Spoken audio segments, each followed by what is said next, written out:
Zoro is stronger than Sabo, and Luffy is stronger than Dragon. Five Elders, chapter 1086. We have 5 weeks now, 4 until we get another chapter. What I think of this most recent one, we just get more and more questions, don't we? And people think that we're getting more and more answers, but we're not. We're getting like more of the puzzle. We're getting more of the puzzle, but that just means more questions. We're not getting more answers. We kind of knew a lot of the stuff that already happened in this chapter, but it was nice to kind of get some closure on certain things. Seeing everyone from Alabasta kind of losing their minds over like where's Cobra, and them just being hush hush about it and keeping it to themselves, and they don't owe them a response at all. They're the head of the head.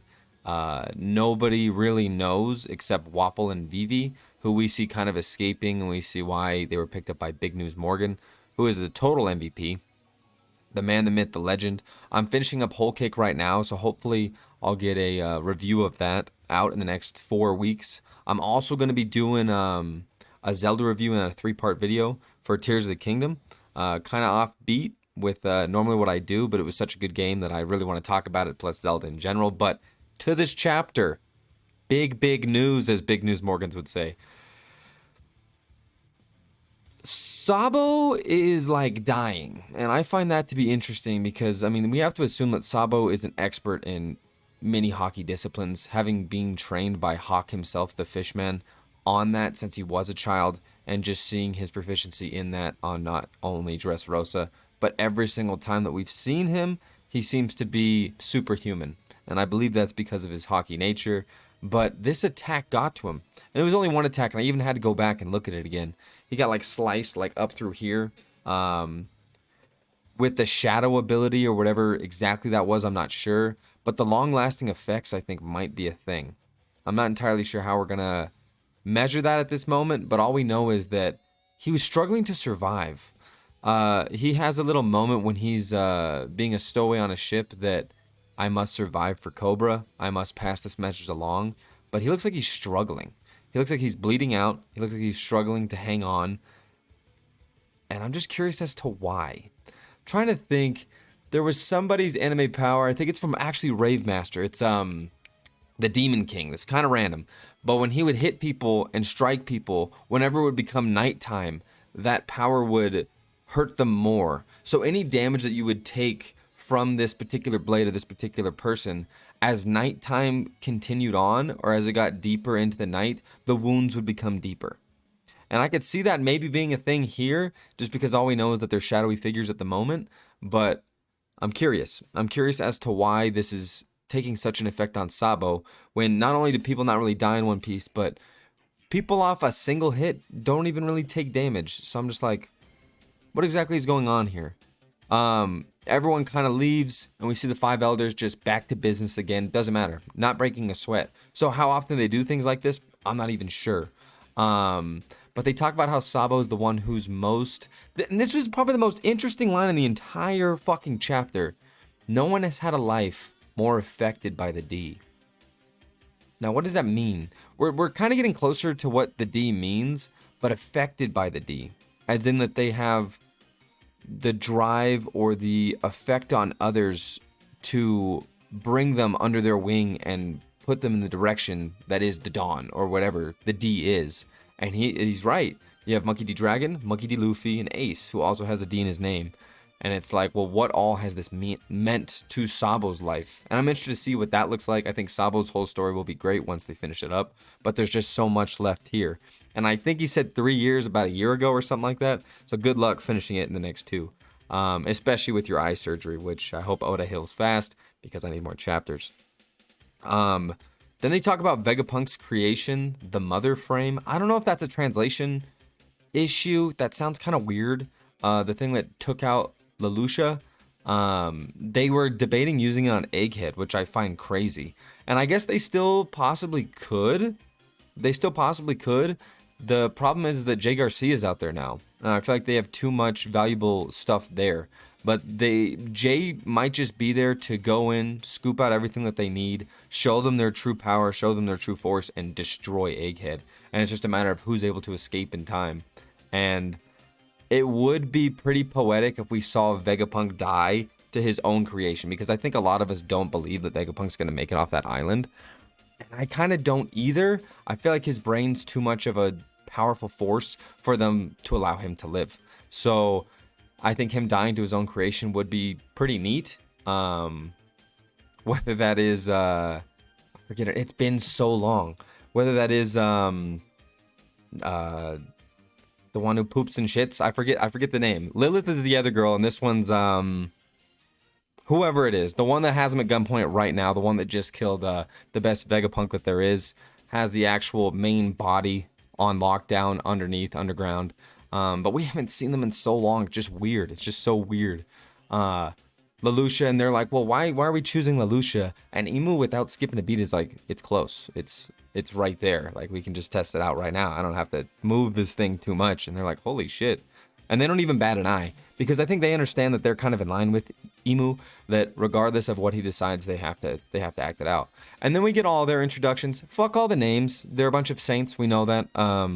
But we have Science and Defense, which is Jay Garcia, who's at Egghead or about to be at Egghead soon. We have Environment, Justice, Finance, and Agriculture, which are kind of everything that needs to build up a society or sustain a kingdom. So it's definitely interesting. I don't know how much that actually means to the story. It's just kind of their title. I think they're just going to kind of turn into warriors at this point.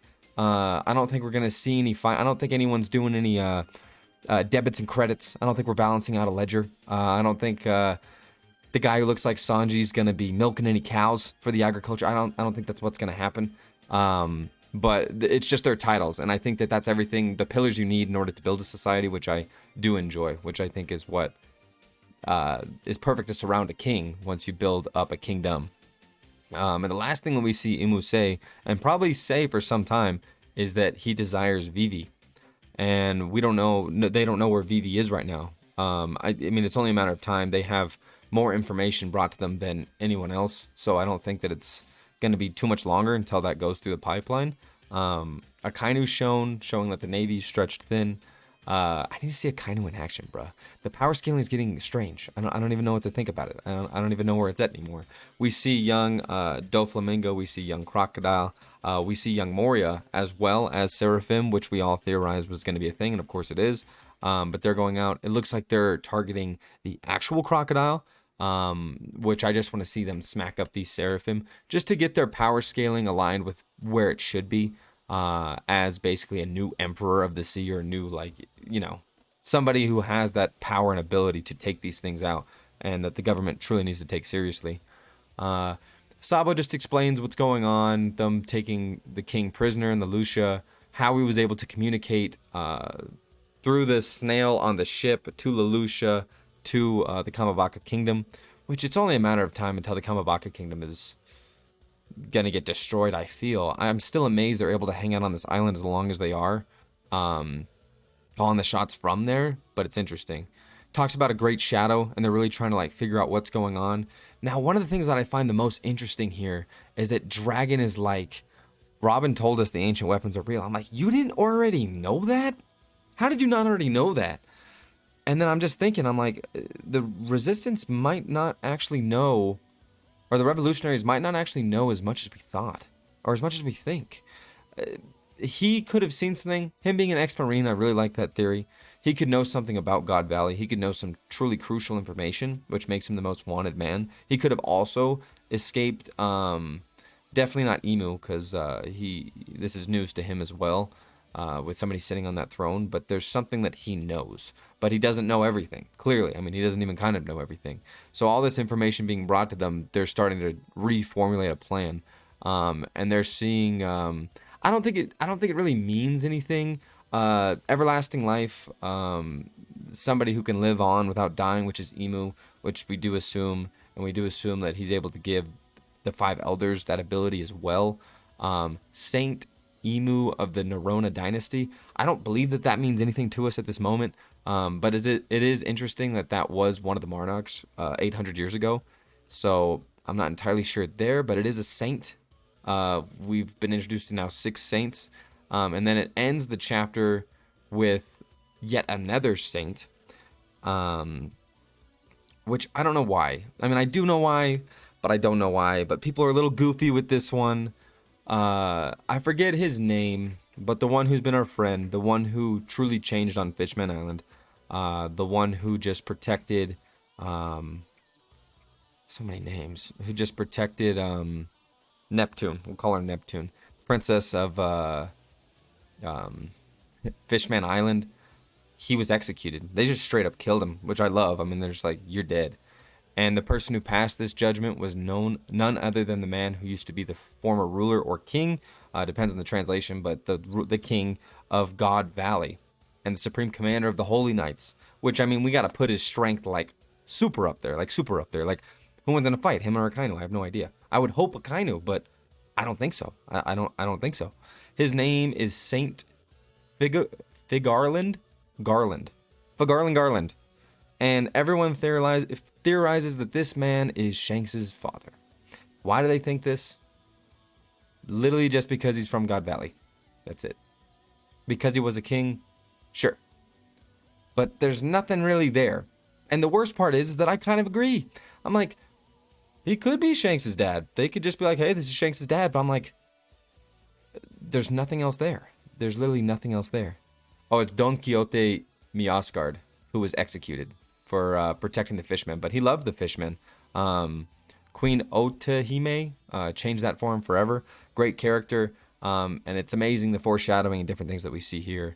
But this man, for whatever reason, found it that he has to kill this person, and he's like, anyone below us deserves to die. The relationship there with Shanks could just be because, like, he was able to meet with the five elders. I saw a theory that Shanks has a twin brother. I've seen a bunch of theories. We don't know shit. You can say you know shit, but you don't. You don't. You just don't. There are different theories on everything we know about God Valley, like everything that we know about God Valley, and it's starting to paint a picture too. Now that we kind of have the five elders as names, it's starting to also paint a picture, but we're still getting more questions than answers. And that's it. And that's it. I not much else to say at this time. We'll see where it goes from here. I believe we're finally going to get back to Egghead and see this war that's about to go down. But it's going to have to go down decently quick, because we're going to have to be on the move, because shit's about to happen. We could have that thing on the way to Egghead to destroy all of Egghead, and it's going to be sweet. We got 4 more weeks to wait. I don't like to wait as much as you don't either, but I'll be hopefully giving you guys a video every week. So you guys have a great weekend. Take care, and peace out.